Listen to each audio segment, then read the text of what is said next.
আসসালামু আলাইকুম প্রিয় দর্শক, একটা পুরনো প্রবাদ আপনারা সবাই শুনেছেন, সেটা হলো যে যায় লঙ্কায় সেই হয় রাবণ। এখন এটা যদি আমি আমাদের এই বর্তমান সময়ের প্রেক্ষিতে অনুবাদ করতে চাই তাহলে কীভাবে দাঁড়াবে এভাবে, যে যায় সরকারে অথবা যে যায় ক্ষমতায় সেই হয় স্বৈরাচারী বলবেন নাকি স্বেচ্ছাচারী বলবেন না কি বলবেন, এরকম হয়। এই উদাহরণটা কিন্তু আমাদের এই দেশে নতুন না, অনেক আগের থেকে চলে আসছে। আমি একটা পুরনো সবচেয়ে প্রথম ঘটনাটা বলি। 1974 সালের ফেব্রুয়ারি মাসে একটা আইন হয়েছিল বাংলাদেশে। সেই আইনটার নাম হলো বিশেষ ক্ষমতা আইন। সেই আইনটা হলো এমন যে সরকার যদি চায় কোনো ধরনের আনুষ্ঠানিক অভিযোগ কিংবা গ্রেপ্তারি পরোয়ানা ছাড়াই যে কোনো ব্যক্তিকে অনির্দিষ্টকালের জন্য আটক রাখতে পারে। মানে একজন লোক, সরকার যদি চায় যে সামওয়ান, যে কোনো একজন ব্যক্তি, আপনি হন আমি হই যে কারো হোক, তাকে ইচ্ছা করলে কোনো রকম আমার বিরুদ্ধে কোনো অভিযোগ তারা বলার দরকার নাই, আমার বিরুদ্ধে কোনো গ্রেপ্তারি পরোয়ানা ওয়ারেন্ট থাকার দরকার নাই। সরকার চাইলে এই আইন দিয়ে আমাকে অনির্দিষ্টকালের জন্য, 1 মাস 2 মাস 1 বছর কোনো ব্যাপার না, আমাকে আটক রাখতে পারে। এটাকে তখনই সরকার করেছিল যে অজুহাতে বলেছিল চোরাচালানি বেড়ে যাচ্ছে, সন্ত্রাস বেড়ে যাচ্ছে, অতএব এই আইনটা করা দরকার এবং লোকজনকে ধরে ধরে আনা দরকার। তো এই আইন দিয়ে চোরাচালানকে দমন করা গিয়েছিল, সন্ত্রাস দমন করা গিয়েছিল তা না, বাট এটা দমন করা গিয়েছিল বিরোধী রাজনৈতিক দলের নেতা কর্মীদেরকে ধরে ধরে, জাসদের নেতা কর্মীদেরকে তারা এটা নিয়ে আটক করত। এটা 74 সালের কথা। 74 সাল থেকে শুরু করে যত সরকার আসছে আমাদের এখানে সবাই এই আইনটা প্রয়োগ করছে। এবং যে সরকার আসছে সেটা সময় বিরোধী দল ছিল না, ছিল তো। বিরোধী দলে থাকাকালে তারা কিন্তু এই আইনটা সমালোচনা করছে, বলছে এটা একটা কালো আইন, এই আইনটা থাকা উচিত না। সবাই এবং যারা ক্ষমতায় ছিল তখন তারা প্রয়োগ করছে, ক্ষমতা থেকে যখন নেমে যেয়ে তারা বিরোধী দল হয়েছে তখন তারা এই আইনটা সমালোচনা করছে যে এই আইনটা থাকা উচিত না। আবার যখন তারা ক্ষমতায় আসছে তখন তারা আবার এই আইনটা বলছে এই আইনটা থাকা দরকার। ব্যাপারটা কী দাঁড়ালো, যখন উনি ক্ষমতায় থাকেন, সরকারে থাকেন, তখন ওই কালো আইন হয়ে যায় ওনার জন্য প্রয়োজনীয় আইন, এবং যখন ক্ষমতার বাইরে থাকেন তখন এটা হয় তার কাছে কালো আইন। এইরকম মিউজিক্যাল চেয়ারের মতো আমাদের দেশের ক্ষমতা এবং ক্ষমতাসীনদের মনোভাব আমরা দেখে এসেছি। তো 74-এ ঘটনা, এই উদাহরণ, এই শ্লোক, এত কথা অবতারণা করলাম কেন সেটা একটু বলি। আপনাদের মনে আছে যে আওয়ামী লীগ সরকার যখন 2008 সালে নির্বাচনে জিতে ক্ষমতায় আসলো, 2011 সালের দিকে তারা একটা স্থানীয় সরকার নির্বাচন করেছিল, মানে অনেকগুলি সিটি কর্পোরেশনের মেয়র নির্বাচন করেছিল, প্রায় 6টার মতো। সবগুলিতে আওয়ামী লীগ হেরেছিল, সব কটাতে। সিলেট, রাজশাহী, খুলনা, তারপরে গাজীপুর, চট্টগ্রাম, সবগুলোতে তারা হেরেছিল। হারার পর যারা জিতেছিল তারা নিশ্চয়ই বিরোধী দলের লোক ছিল সবাই, এবং তারা যে খুব সুন্দরভাবে মেয়রশিপটা চালাতে পেরেছে তা কিন্তু না। এরা কেউই পূর্ণ মেয়াদে সুস্থভাবে মেয়রের চেয়ারে বসতে পারেনি। সবাইকে কোনো না কোনো আইন দিয়ে চেয়ার থেকে সরিয়ে দেওয়া হয়েছে। সরিয়ে দিয়ে ওখানে আওয়ামী লীগ তার দলের একজন কমিশনারকে ওই যে প্যানেল মেয়র বলে বানিয়ে তারা চালিয়েছে। কোনো একটা মেয়র দায়িত্ব পালন করতে পারে নাই। কেন পারে নাই? তাদের বিরুদ্ধে কোনো একটা আইন দিয়ে, কোনো একটা মামলা দিয়ে, তখন একটা নিয়ম ছিল, যদি কোনো মেয়রের বিরুদ্ধে কোনো একটা মামলা থাকে, ফৌজদারি মামলা থাকে, অথবা যদি সে ফৌজদারি মামলার আসামি হয় এবং যদি তার বিরুদ্ধে কোনো নৈতিক স্খলনজনিত অভিযোগ থাকে, এই সমস্ত কয়েকটা নিয়ম ছিল। এইগুলি কোনো একটা থাকলে তাকে সেখান থেকে সরিয়ে দেওয়া যায়। সরিয়ে দিয়ে অন্য একজনকে আপনি ওদের মাঝখানে প্যানেল থেকে কাউকে একজনকে আপনি বসাই দিতে পারেন। প্রত্যেকটা জায়গায় এই ঘটনা ঘটেছিল। মেয়ররা হয় জেলে গিয়েছিল অথবা পলাতক ছিল, ঘটেছে। কিন্তু এই আইনটার আমি খুবই সমালোচনা তখনও করেছি, এখনও করি। আমার কথা হলো, একজন লোক জনপ্রতিনিধি, জনগণ তাকে নির্বাচন করেছে, তাকে আপনি একটা প্রশাসনিক আদেশের মাধ্যমে, নির্বাহী আদেশের মাধ্যমে তাকে আপনি সরিয়ে দেবেন কিভাবে? কেন? তাহলে কি আপনি জনগণের রায়কে অবমাননা করলেন না?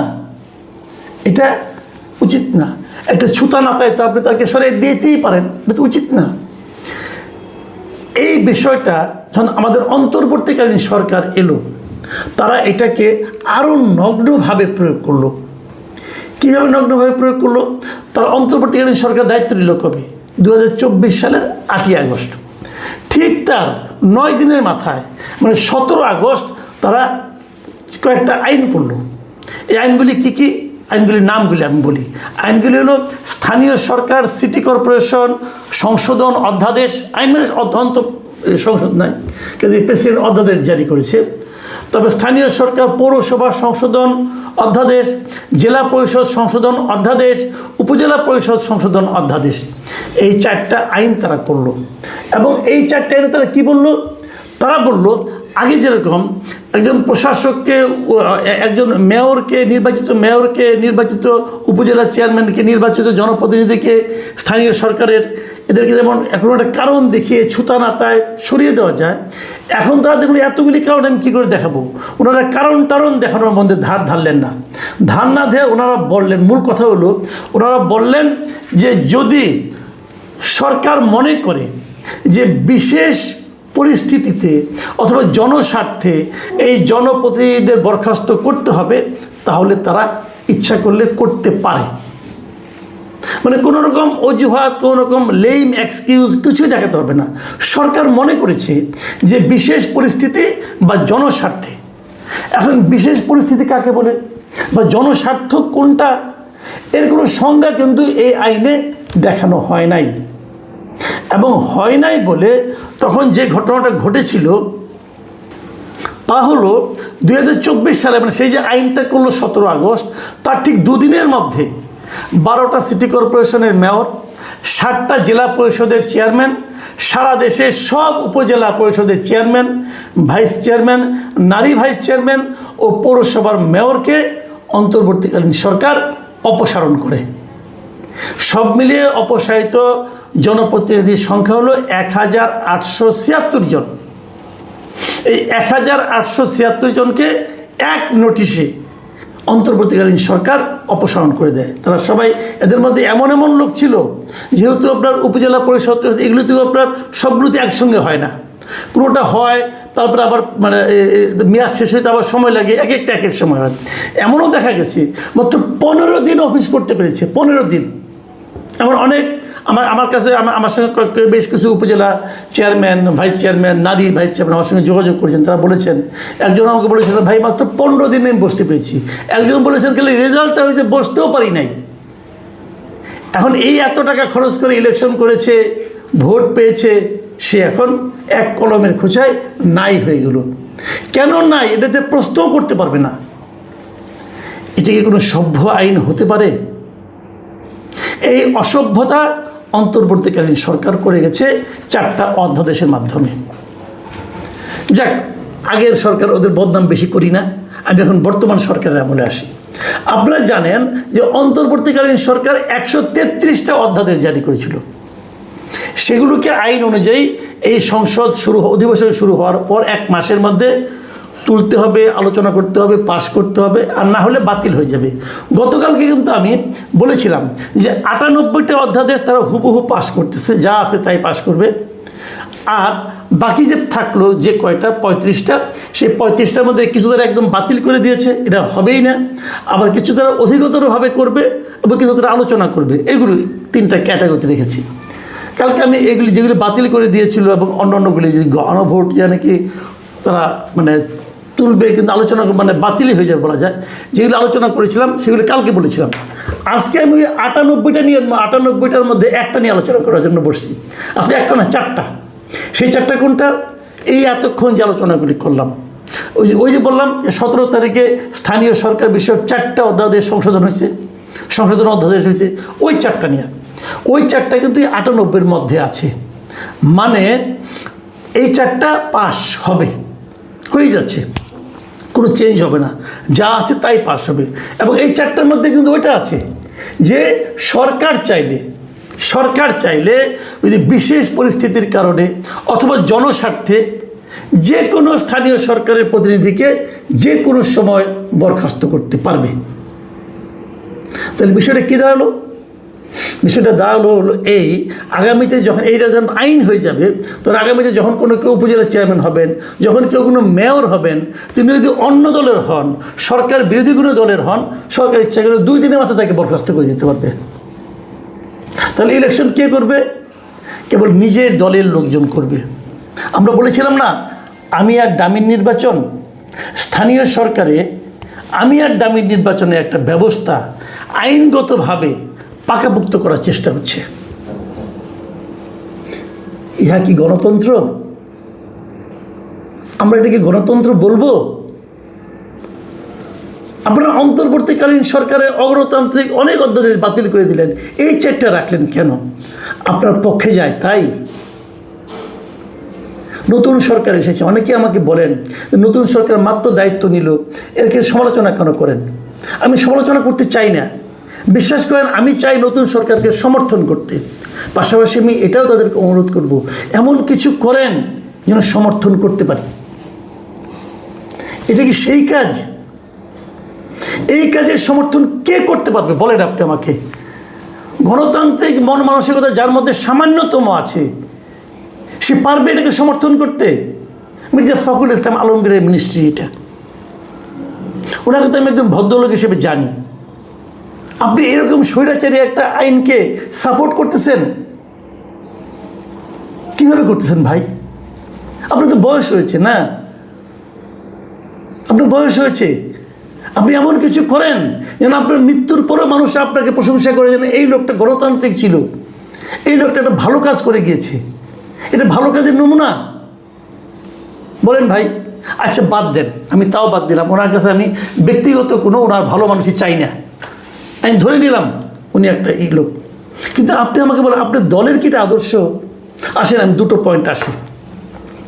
1 নম্বর পয়েন্ট হলো, আমরা জানি যে এই সরকার শুরুর থেকেই, মানে সরকার মানে বিএনপি অনেক আগের থেকেই 31 দফা রাষ্ট্র সংস্কার আন্দোলন তারা করতেছিল, মানে একদম শেখ হাসিনার আমল থেকে কিন্তু 31 দফা রাষ্ট্র সংস্কার করবে। সেই 31 দফার 21 নম্বর দফাটা কি জানেন? আমি আপনাদেরকে পড়ে শোনাই। 21 নম্বর দফাটা হলো যে স্থানীয় সরকার প্রতিষ্ঠানগুলিকে শক্তিশালী করা।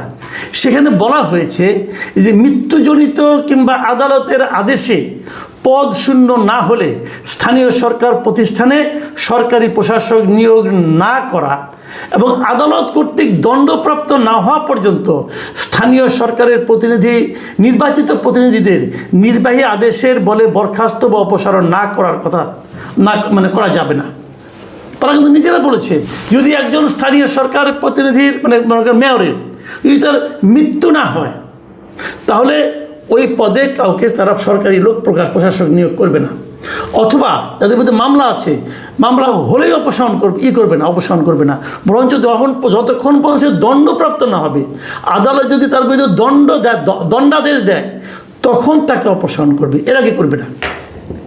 এটা কেন করেছিল? ওই নিজেদের যে অতি তিক্ত অভিজ্ঞতা ওটার কথা মাথায় রেখে করেছিল। তাদের মেয়রগুলিকে জাস্ট একটা মামলা দিয়েই অপসারণ করা হয়েছিল, মামলা রায় কিন্তু রায় পর্যন্ত অপেক্ষা করে আগে অপসারণ করছিল। এই জন্য তারা বলছে যদি সেটা ফৌজদারি অপরাধে দণ্ডিত হয় তখন তারা অপসারণ করবে, এর আগে না, বলেছে তো, মাথায় রাখেন। ঠিক সেই একই জিনিস এবার যখন তারা নির্বাচন করে, সেই নির্বাচনেও স্থানীয় সরকার, শক্তিশালী স্থানীয় সরকার গঠন, এখানে যে তারা বলেছে একই কথা বলেছে যে মৃত্যুজনিত কারণ কিংবা আদালতের আদেশে পদশূন্য না হলে স্থানীয় সরকার প্রতিষ্ঠানে সরকারি প্রশাসক নিয়োগ করা হবে না। তাহলে স্থানীয় সরকার কোনো প্রশাসক নিয়োগ করা হবে না।